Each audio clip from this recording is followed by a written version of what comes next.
ये कहानी है एक जैक नाम के आदमी की जो बहुत बड़ा कंप्यूटर इंजीनियर है। दरअसल कुछ समय पहले एक्सीडेंट में उसने अपनी वाइफ के साथ साथ अपने दोनों पैरों को गंवा दिया। अब जैक अपने डॉग के साथ अपने घर पर अकेला रहता है। वो जिस डॉग के साथ अपने घर पर अकेला रहता है उसके डॉग की अब उम्र पूरी हो चुकी है, इसलिए वो चल नहीं सकता। वो उसके खाने के बिस्किट में दवा मिला देता है जिससे वो आसानी की मौत मर सके। अब एक दिन जैक अपने बेसमेंट में कंप्यूटर पे काम कर रहा होता है, तभी उसको अपने पास वाले घर से आवाज आती है। इसलिए वो स्टेथोस्कोप को दीवार में लगाकर उसको कंप्यूटर से अटैच कर देता है ताकि वो लोग जो भी बातें करें वो सब कंप्यूटर में रिकॉर्ड हो जाए और वो उन्हें सुन ले। अगले दिन जैक को एक बार फिर अपने पास वाले घर से आवाज आना शुरू हो जाती है। जैक स्टेथोस्कोप की मदद से उनकी आवाज को सुनने की कोशिश करता है जो उसने अपने कंप्यूटर से अटैच किया था, लेकिन उसे कुछ समझ नहीं आता। इसके बाद वो लोग वहाँ से चले जाते हैं। तभी जैक अपने घर की दीवार में एक छोटा सा होल करता है और उस होल के अंदर कैमरे के साथ साथ एक माइक को लगा देता है और अब वो उनकी आवाज को ही नहीं बल्कि उन्हें कंप्यूटर पे देख भी सकता है। और अब यहाँ पर एक औरत आती है जिसका नाम डीजी है। उसके साथ में उसकी एक बेटी है। वो कहती है मैं तुम्हारे घर को किराए पर लेना चाहती हूँ। जैक उसे अपने घर के ऊपर के हिस्से को किराए पर दे देता है और अब डीजी अपनी बेटी के साथ इस घर में रहने के लिए आ जाती है। असल में जैक ने अपने घर के ऊपर के हिस्से को किराए पर देने के लिए छोड़ दिया होता है। जैक नोटिस करता है कि डीजी की बेटी कभी बात नहीं करती और हमेशा खामोश रहती है। इसके बाद जैक बेसमेंट में जाता है जहाँ पर वो कंप्यूटर में उस कैमरे से देखता है जो उसने अपनी दीवार में लगाया था।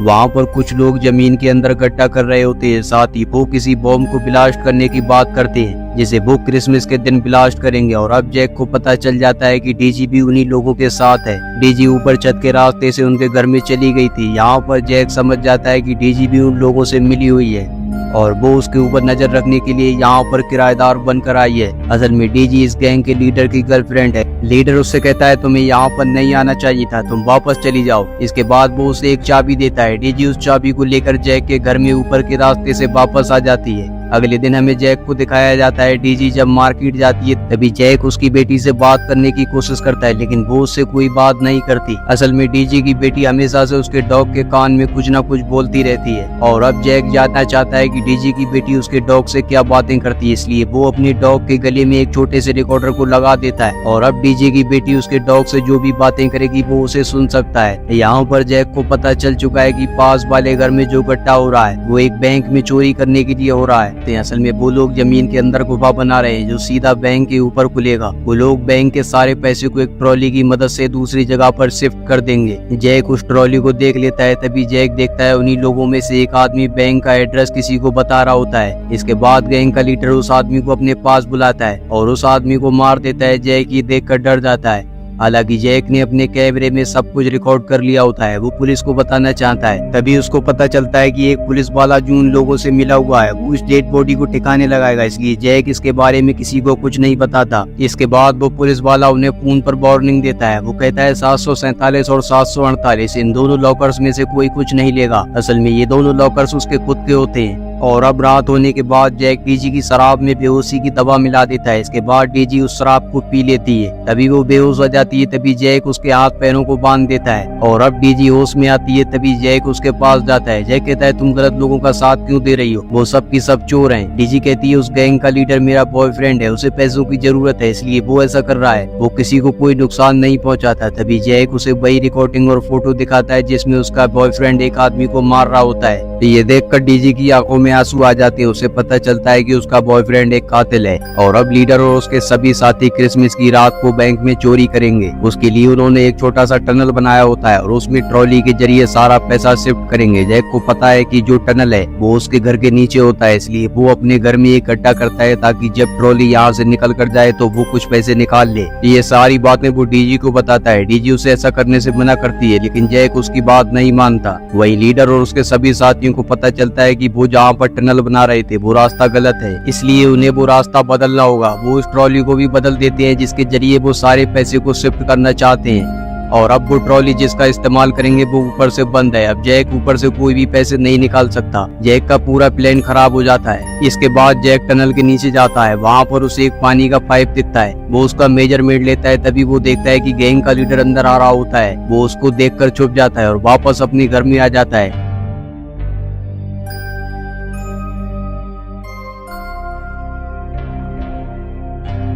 तभी डीजी की बेटी वहां से एक आदमी की घड़ी को उठा लेती है। अब वो घड़ी डीजी की बेटी को मिल जाती है और वो आदमी अपनी घड़ी को ढूंढ रहा होता है। इससे पहले वो डीजी की बेटी को देख पाता, वहाँ पर एक पुलिस वाला आ जाता है जो इन लोगों के साथ मिला हुआ है। वो उन लोगों को एक कागज का टुकड़ा देता है जिस पर सभी लॉकर्स का नंबर होता है जिनको खोलने के बाद घंटी बज जाएगी। वो उन्हें एक लॉकर्स का पता बताता है। वो कहता है तुम्हें उस लॉकर से कोई डॉक्यूमेंट को लाना है जिसकी मुझे जरूरत है।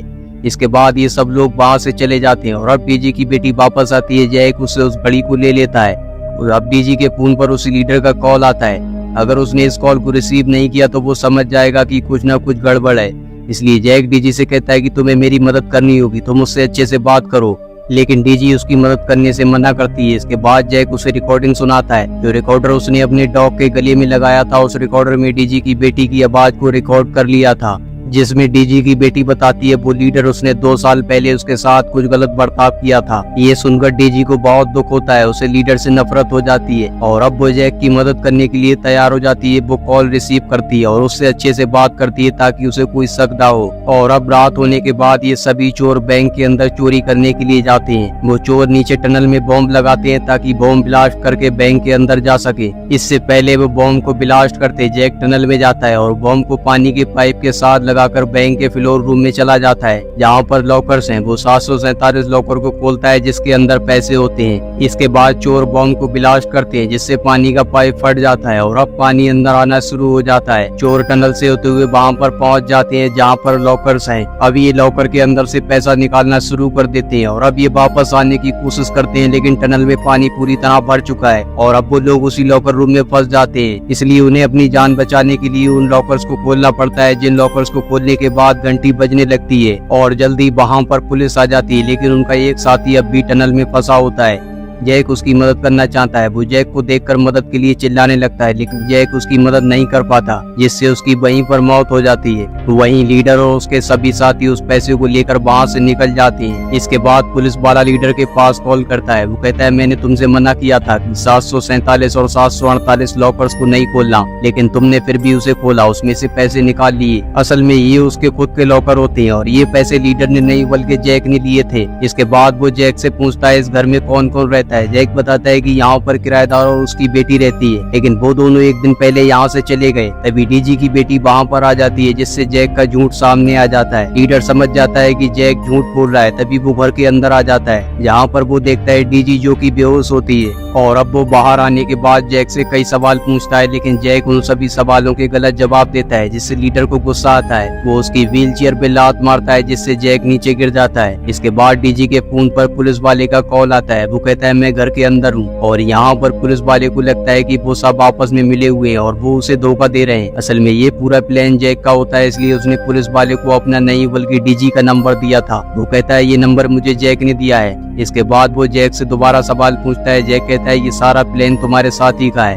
वो लीडर को उसकी पर्सनल बातें बताता है। असल में जैक ने अपने घर की दीवार में जो माइक फिट किया था, उसके जरिए वो उसकी सारी बातें सुन लेता है। वो उसको ये भी बताता है कि डीजी को उसी ने बेहोश किया था। वो उसको वो घड़ी देता है जो उसे डीजी की बेटी से मिली थी। वो उस घड़ी को देखने के बाद लीडर को उसकी बातों पर विश्वास हो जाता है। इससे पहले कि वो अपने पार्टनर को मारता है, उसका पार्टनर समझ जाता है कि अब उसकी जिंदगी का खात्मा होने वाला है। इसलिए वो अपनी गन निकाल कर लीडर और उसके भाई पर गोलियां चलाना शुरू कर देता है। इसी बीच लीडर के भाई और उसके पार्टनर की मौत हो जाती है। जब लीडर अपने भाई की बॉडी के पास में होता है, तभी वहाँ पर डीजी आती है। डीजी अपनी गन निकाल कर लीडर को मार देती है। इसके बाद वहाँ पर पुलिस वाला आता है। वो कहता है मैं तुम्हारी मदद करूंगा। वो इन तीनों की बॉडी को गाड़ी में रखता है। वो कहता है मुझे पता है कि तुमने ही उस लॉकर्स में से पैसे लिए हैं, तो मुझे पैसे वापस कर दो। लेकिन जैक उसे पैसे देने से साफ साफ मना कर देता है। जैक उसे वीडियो दिखाता है जिसमें पुलिस वाला और लीडर आपस में बातें कर रहे थे। अब पुलिस वाला वहाँ से जाने लगता है, लेकिन जाने से पहले वो बिस्किट के बॉक्स से बिस्किट निकालता है और उसे खा लेता है। ये वही बिस्किट होता है जिसे जैक ने अपने डॉग के लिए रखा था,